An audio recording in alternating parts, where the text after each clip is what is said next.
Netflix has built one of the most influential entertainment platforms in the world.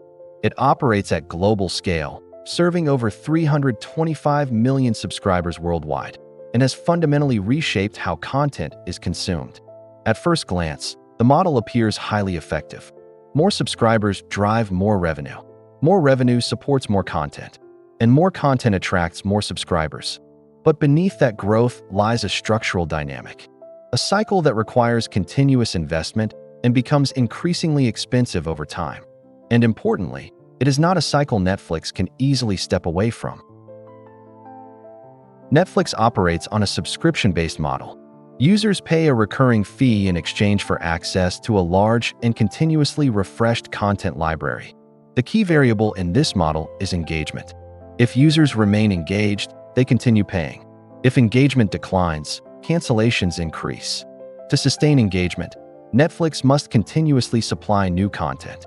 This creates a reinforcing structure: content, engagement, subscriptions, revenue, reinvestment into content. Under favorable conditions, this functions as a growth engine. However, over time, it also introduces structural dependence.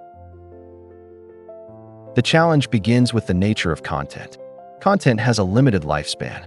A successful series may attract significant attention, but that attention is typically temporary.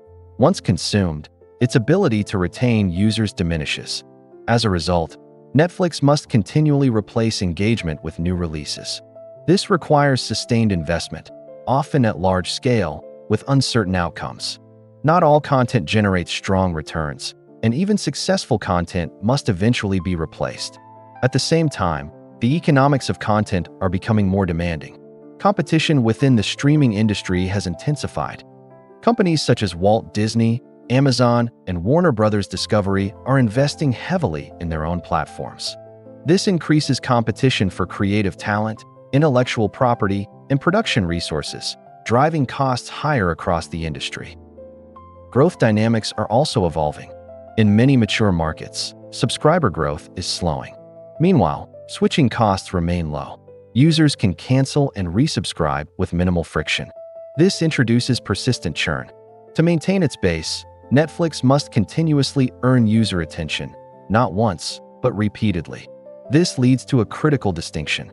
Netflix's model does not accumulate value in the same way as traditional media. It requires ongoing renewal. Engagement must be rebuilt continuously, rather than simply maintained. This dynamic creates a structural constraint. Netflix cannot significantly reduce content investment without affecting engagement. A reduction in content leads to lower engagement. Lower engagement increases churn, and higher churn directly impacts revenue. As a result, the company must sustain high levels of investment, even as costs rise. Netflix's business is built on a continuous cycle. Content drives engagement, engagement supports subscriptions, and subscriptions fund further content. This cycle has enabled the company's growth, but it also creates dependence, because the system must be continuously sustained and becomes more demanding over time. The key question is not whether Netflix can continue to produce content. It is whether the economics of that cycle remain favorable. Because if the cost of sustaining engagement continues to rise, the model does not break, but it becomes less efficient. And over time, that is where the real risk lies.